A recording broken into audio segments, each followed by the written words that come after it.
menghambat hampir semua aktivitas kita. Dan tentunya kondisi ini harus segera kita atasi, karena kalau tidak segera diatasi dengan signifikan, maka akan menjadikan malapetaka yang besar. COVID-19 adalah masalah kesehatan, tentu berefek pada masalah ekonomi. Ketika ekonomi akan semakin tertekan, maka efek dominonya adalah permasalahan sosial. Dan tentunya mata rantai persoalan ini harus kita hapuskan, harus kita selesaikan sesegera mungkin. Muhammad Hatta menyampaikan pidatonya pada konferensi ekonomi pada tahun 1946 di Yogyakarta tentang masa depan ekonomi Indonesia, mengatakan bahwa Indonesia harus tumbuh. Salah satu pilar kemajuan ekonomi Indonesia ke depan adalah sumber daya manusia yang berkualitas. Dan tentunya ini adalah konsen HMI dan juga konsen dari kami sebagai organisasi intelektual yang mengedepankan kader-kadernya untuk memimpin negeri ini.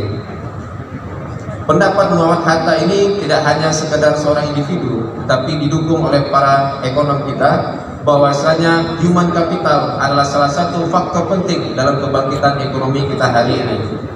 Sektor pendidikan, sektor kesehatan adalah dua indikator kunci untuk menjadikan negara ini maju.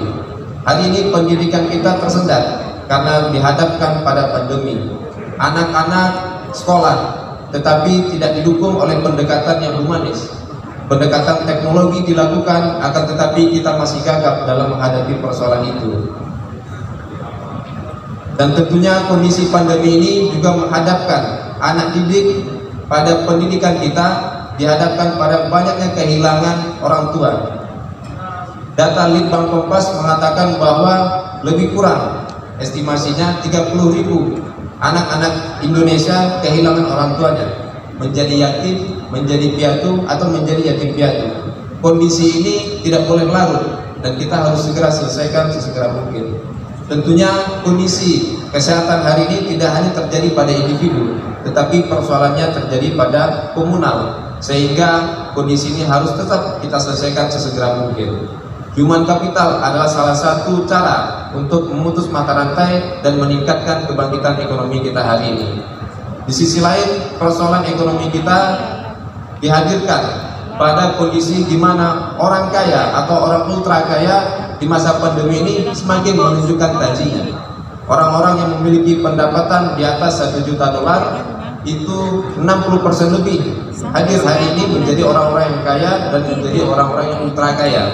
Artinya gap ekonomi kita semakin lebar, yang mana pendekatan kita ke depan harus lebih signifikan dan harus lebih tajam ke depan. Pembentukan SDM yang berkualitas menjadi salah satu bukti bagaimana kami dan HMI harus berperan ke depan dalam membangkitkan perekonomian. Salah satu solusi yang ditawarkan oleh kami yang perlu kami apresiasi adalah hadirnya UIC, salah satu universitas yang mengedepankan pendidikan yang tidak hanya dilakukan dengan tatap muka dengan cara-cara yang lama, tetapi menghadirkan pendidikan yang bisa menjadi solusi bagi kebangkitan ekonomi kita ke depan. Dan tentunya jika ekonomi ini bisa bangkit, bisa tumbuh, tentunya keadilan sosial akan terjadi di bangsa kita. Hanya sekian yang bisa saya sampaikan pada sambutan kali ini, juga untuk membangkitkan rasa keadilan sosial yang ada di tengah-tengah kita. Billahi taufiq wal hidayah. Wassalamualaikum warahmatullahi wabarakatuh.